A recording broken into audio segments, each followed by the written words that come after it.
غویر خټک هغه یو بهترین حکمت عملي جوړ کړي ده.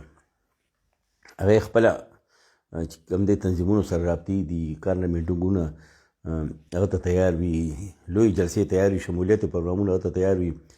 بل طرف ته خپل خاندان چې کوم دی والد صاحب دی زردعلي خان، څنګه موبایل مونږ ویلي بیوروکریټ دی، علاقې خلکو سره مخکې نه هغه رواسم وي، هغه اکټیو دی. هغه خاندان چې څومره ممبر دي، خلکو له ډېر کارونه کړي، هغه خاندان چې څومره سینر ممبر دي هغه هم ټول په میدان باندې دي، په مورچو کې مورچې سنبالي کړي دي.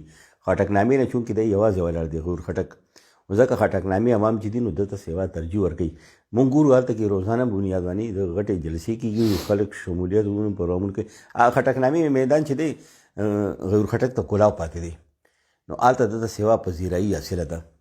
ولې ډېر وخت نه بعد هلته هلکې نه څوک خټک کوم څوک جوان ودرېدو، امیدوار ودرېدو، نو هلته هغه مورچه چې ده نو مکمل محفوظه ده، د په حق کې هلته خلک دي.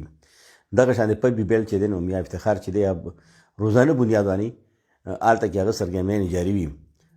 ما مخکې مې ویلي چې هغه کوم ځوانۍ کې چې کوم سیاست کولو میا افتخار حسین، همغه سیاست اوس هم هغې د غور خټک دپاره دی چلی، او بهتر طریقې سره یو سینیر ممبر وي، هغې جونیر څنګه ملا ډبوي هغه دغه کوي، همت ورته بندوي.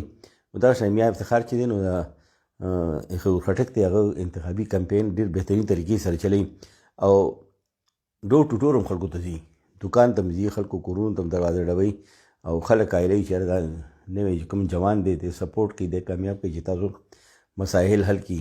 او موږ چې ګورو ټول سیوا د کوم چې دي اجتماعات د غور خټک روانې دي، او دې حلقې